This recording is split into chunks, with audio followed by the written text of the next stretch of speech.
वाणिज्य बैंकका कार्यहरू लेख्नुहोस्। उत्तरमा देशको उद्योग, व्यापार र अर्थतन्त्रलाई मौद्रिकीकरण गर्न सबै किसिमका बैंकिङ सेवा दिने नाफामुखी संस्थालाई वाणिज्य बैंक भनिन्छ। वाणिज्य बैंक कार्यहरू बैंक तथा वित्तीय संस्था ऐन 2073 को दफा 49(1) मा उल्लेखित केही महत्त्वपूर्ण कार्यहरू निम्न बमोजिम छन्। 1 मा व्यक्ति संस्थाको निक्षेप सङ्कलन, चल्ती बचत, मुद्दती, कल, मार्जिन र विभिन्न वित्तीय उपकरण मार्फत निक्षेप परिचालन तथा 3 को भुक्तानी। 2 मा व्यक्ति संस्थालाई कर्जा प्रवाह, हायर पर्चेज, लिजिङ, हाउजिङ, अधिविकर्षण लगायतका कर्जा आदि। 3 मा परियोजना तथा हाइपोथिकेसन धितो राखी कर्जा दिने एवं सहवित्तीयकरण कर्जा प्रदान गर्ने। 4 मा विदेशी बैंक तथा वित्तीय संस्थाको जमानतमा कर्जा दिने। 5 मा आवश्यकता अनुसार राष्ट्र बैंकबाट पुनर्कर्जा लिने वा अन्य बाफियाबाट कर्जा लिने दिने। 6 मा प्रतितपत्र, विनिमय पत्र, प्रतिज्ञा पत्र, चेक, यात्रु चेक, ड्राफ्ट वा अन्य वित्तीय उपकरणहरू निष्कासन गर्ने, स्वीकार गर्ने, भुक्तानी दिने, डिस्काउन्ट गर्ने वा खरिद बिक्री गर्ने। 7 मा सुन चाँदी खरिद बिक्री गर्ने। 8 मा विदेशी विनिमय कारोबार गर्ने। 9 मा राष्ट्र बैंकको निर्देशन बमोजिम सरकारी कारोबार गर्ने। 10 मा विद्युतीय कारोबारका लागि डिजिटल वा कार्ड लगायतका उपकरणहरू जारी गर्ने। 11 मा विप्रेषणको सेवा ड्राफ्ट, स्विफ्ट, फ्याक्स, एबीबीएस आदिबाट गर्ने। त्यसैगरी 12 मा वास्लत बाहिरका कारोबार गर्ने। 13 मा नेपाल सरकार वा राष्ट्र बैंकले जारी गरेको ऋण पत्र खरिद बिक्री गर्ने वा साकार गर्ने। 14 मा विपन्न वर्ग, न्यून आय भएका तथा कुनै क्षेत्रका बासिन्दाको आर्थिक उत्थानका लागि व्यक्तिगत वा सामूहिक जमानीमा राष्ट्र बैंकले तोके बमोजिमको कर्जा दिने। 15 मा अन्य कार्यहरू जस्तै प्राविधिक परामर्श, धितोपत्रको कमिसन, एजेन्ट भई सुरक्षण दिने, खरिद बिक्री गरिदिने, सेफ डिपोजिट भल्टको व्यवस्था गर्ने आदि। निष्कर्षमा वाणिज्य बैंकले सम्पूर्ण बैंकिङ सेवा प्रदान गर्दै अर्थतन्त्रले लिएको नीति अनुसार बैंकिङ कारोबार गर्ने गर्दछ। अर्को टपिक छ विकास बैंकका कार्यहरू लेख्नुहोस्। उत्तरमा विकास बैंक ख वर्गले गर्ने कार्यहरू बाफियाको दफा 49 को उपदफा 2 मा दिइएको छ, जसमध्ये केही मुख्य कार्यहरू निम्न बमोजिम छन्। 1 मा छ ब्याज वा बिना ब्याजमा निक्षेप स्वीकार गर्ने वा विभिन्न वित्तीय उपकरण मार्फत निक्षेप परिचालन गर्ने र 3 को भुक्तानी दिने। 2 मा विद्युतीय उपकरण वा साधनको माध्यमबाट निक्षेप स्वीकार गर्ने, भुक्तानी दिने, लेनदेन गर्ने र मध्यस्थताको काम गर्ने र रकमान्तरण गर्ने। 3 मा हायर पर्चेज, लिजिङ, हाउजिङ, अधिविकर्षण कर्जा लगायतका कर्जा दिने। 4 मा आवश्यकता अनुसार राष्ट्र बैंकबाट पुनर्कर्जा लिने र वा अन्य बाफियाबाट कर्जा लिने दिने। 5 मा प्रचलित कानुनको अधीनमा रही विदेशी विनिमय कारोबार गर्ने। 6 मा नेपाल सरकार वा राष्ट्र बैंकले जारी गरेको ऋण पत्र खरिद बिक्री गर्ने वा साकार गर्ने। 7 मा वास्लत बाहिरका कारोबार गर्ने। 8 मा विपन्न वर्ग, न्यून आय भएका तथा कुनै क्षेत्रका बासिन्दाको आर्थिक उत्थानको लागि व्यक्तिगत वा सामूहिक जमानतमा राष्ट्र बैंकले तोके बमोजिम कर्जा दिने। 9 मा परियोजना धितो राखी कर्जा दिने एवं सहवित्तीयकरण कर्जा प्रदान गर्ने। 10 मा ग्राहकको तर्फबाट जमानत पत्र जारी गर्ने। 11 मा विनिमय पत्र, प्रतिज्ञा पत्र, चेक, यात्रु चेक, ड्राफ्ट जारी गर्ने, स्वीकार गर्ने, भुक्तानी दिने, डिस्काउन्ट गर्ने वा खरिद बिक्री गर्ने। 12 मा आफ्नो अचल सम्पत्ति धितो राखी कर्जा लिने। 13 मा राष्ट्र बैंकको स्वीकृति लिए प्रतितपत्र वा विप्रेषणको कारोबार गर्ने। 14 मा नेपालभित्र रकम स्थानान्तरण गर्ने। 15 मा अन्य कार्य जस्तै धितोपत्रको कमिसन, एजेन्ट भई सुरक्षण गर्ने, खरिद बिक्री गरिदिने, सेफ डिपोजिट भल्टको व्यवस्था गर्ने आदि। निष्कर्षमा विकास बैंकले वाणिज्य बैंक जसरी थुप्रै कार्य गरे पनि विशेषतः विदेशी विनिमय कारोबार, सुन चाँदी कारोबार, मध्यस्थताको कार्य, हाइपोथिकेसन कर्जा, डिजिटल कार्ड जारी गर्ने आदि जस्ता कार्य गर्न बाफियाले विकास बैंकलाई रोक लगाएको छ।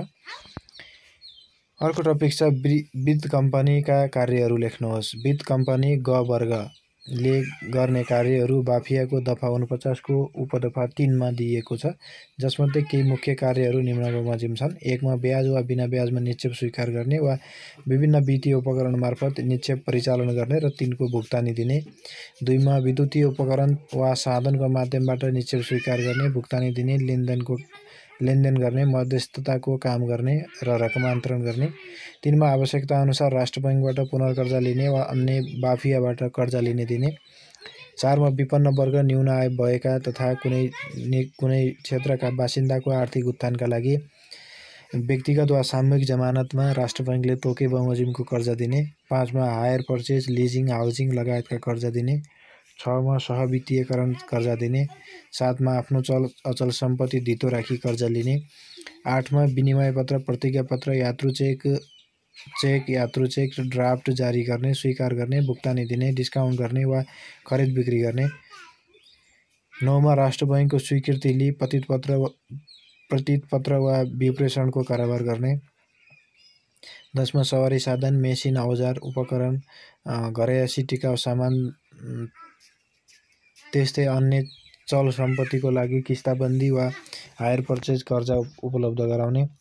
11 मा सवारी साधन, मेसिन, औजार, उपकरण, घरयासी, टिकाउ सामान वा त्यस्तै चल सम्पत्ति भाडामा लिने र कर्जा, लिजिङ, फाइनान्स उपलब्ध गराउने वा भाडामा लिने दिने। 12 मा आफ्नो ग्राहकको तर्फबाट जमानत पत्र जारी गर्ने र सो बापत ग्राहकसँग आवश्यक शर्त गराउने, सुरक्षण लिने, निजको चल अचल सम्पत्ति धितो बन्धक लिने वा तेस्रो व्यक्तिको जेठा जमानत लिने। 13 मा आफ्नो सम्पत्तिको कुनै अंश वा पुरै अंश बिक्री गर्ने वा लिजमा दिने। 14 मा अन्य कार्यहरू जस्तै धितोपत्रको कमिसन एजेन्ट भई सुरक्षण गर्ने, खरिद बिक्री गरिदिने, सेफ डिपोजिट भल्टको व्यवस्था गर्ने आदि। निष्कर्षमा वित्त कम्पनी वाणिज्य बैंक र विकास बैंक भन्दा केही कम कार्यक्षेत्र राख्ने भए पनि यसको विशेष महत्त्व चल सम्पत्ति, हायर पर्चेज, कर्जा लिने दिने र लिजिङ, फाइनान्सको कार्य गरेको देखिन्छ। त्यसैगरी अर्को टपिक छ लघुवित्त वित्तीय संस्थाका कार्यहरू लेख्नुहोस्। उत्तरमा लघुवित्त वित्तीय संस्था घ वर्गले गर्ने कार्यहरू बाफियाको दफा 49 को उपदफा 4 मा दिइएको छ, जुन निम्न बमोजिम छन्। 1 मा राष्ट्र बैंकले तोके अनुसारको परियोजना बचत कायम गरेको समूह वा समूहको सदस्यलाई लघु व्यवसाय सञ्चालन गर्न कुनै चल अचल सम्पत्ति सुरक्षण वा जमानत लिई वा नलिई लघु कर्जा दिने। 2 मा बैंक वा वित्तीय संस्था वा विदेशी तथा स्वदेशी सङ्घ संस्था आदिबाट कर्जा वा अनुदान प्राप्त गर्ने र सो रकम लघु कर्जा वितरण वा प्रवर्धन गर्नका लागि प्रयोग गर्ने, तर विदेशी सङ्घ वा संस्था आदिबाट कर्जा वा अनुदान लिन अघि राष्ट्र बैंकको स्वीकृति लिनु पर्नेछ। 3 मा लघु कर्जा उपलब्ध गराउनु अघि जुन कार्यको लागि कर्जा माग भएको हो सो सम्बन्धी कार्यको मूल्याङ्कन गर्ने र त्यस्तो कार्यको सम्भाव्यता छ छैन पहिचान गर्ने। 4 मा लघु कर्जा परिचालन सम्बन्धमा समूहलाई आवश्यक पर्ने सेवा तथा परामर्श प्रदान गर्ने। 5 मा लघु कर्जा समयमा असुल उपर गर्नेतर्फ आवश्यक कारबाही गर्ने। 6 मा राष्ट्र बैंकको स्वीकृति लिए राष्ट्र बैंकले तोकिदिएको शर्त दस्ताबन्देजको अधीनमा रही निक्षेप स्वीकार गर्ने तथा त्यस्तो निक्षेपको भुक्तानी दिने। 7 मा पुँजीको पुरा गर्ने प्रयोजनका लागि सेयर, डिबेन्चर, ऋणपत्र आदि जारी गर्ने। 8 मा आफू तथा अन्य कुनै बैंक वा वित्तीय संस्थाबाट कर्जा वा कुनै प्रकारको सुविधा लिने ऋणी वा ग्राहकको विवरण सूचना वा जानकारी राष्ट्र बैंक, सम्बन्धित निकाय वा अन्य बैंक वा वित्तीय संस्थाबीच लिने दिने। 9 मा राष्ट्र बैंकले तोकेको अन्य कार्य गर्ने। निष्कर्षमा लघुवित्त वित्तीय संस्थाले लघु उद्यमलाई प्रवर्धन गर्न लघु कर्जा प्रदान गर्ने कार्य गर्दछ। त्यसैगरी अर्को टपिक छ पूर्वाधार विकास बैंकका कार्यहरू लेख्नुहोस्। उत्तरमा पूर्वाधार विकास बैंकले गर्ने कार्यहरू बाफियाको दफा 49 को उपदफा 5 मा दिएको छ, जुन निम्न बमोजिम छ। पूर्वाधार विकास बैंक सम्बन्धी परियोजनामा कर्जा प्रवाह तथा सेयरमा लगानी गर्ने। 2 मा पूर्वाधार विकास सम्बन्धी परियोजना सञ्चालन गर्ने कम्पनीको धितोपत्रमा लगानी गर्ने। 3 मा पूर्वाधार विकास सम्बन्धी परियोजनाहरू निर्माण तथा सञ्चालनका लागि आवश्यक मेसिन, उपकरण तथा औजारको खरिद बिक्री वा आपूर्ति वा जडान सम्बन्धी कारोबारको लागि प्रतित पत्र खोल्ने तथा जमानत पत्रहरू जारी गर्ने। 4 मा राष्ट्र बैंकको स्वीकृतिले पूर्वाधार विकास सम्बन्धी परियोजनामा लगानी गर्न आवश्यक रकम जुटाउनको लागि विभिन्न प्रकारका स्वदेशी विदेशी मुद्रामा वित्तीय उपकरण जारी गर्ने तथा ऋण प्राप्त गर्ने, दीर्घकालीन प्रकृतिको निक्षेप स्वीकार गरी वा डिबेन्चर जारी गरी स्रोत परिचालन गर्ने। 5 मा राष्ट्र बैंकको स्वीकृति लिए लिजिङ कारोबार गर्ने। 6 मा विदेशी बैंक तथा वित्तीय संस्थाको जमानत स्वीकार गरी परियोजनामा कर्जा तथा सुविधा प्रदान गर्ने। 7 मा राष्ट्र बैंकले तोकेका अन्य कार्यहरू गर्ने। निष्कर्षमा पूर्वाधार विकास सङ्घले पूर्वाधार विकासका लगानी गर्नका लागि कार्य गर्ने गर्दछ।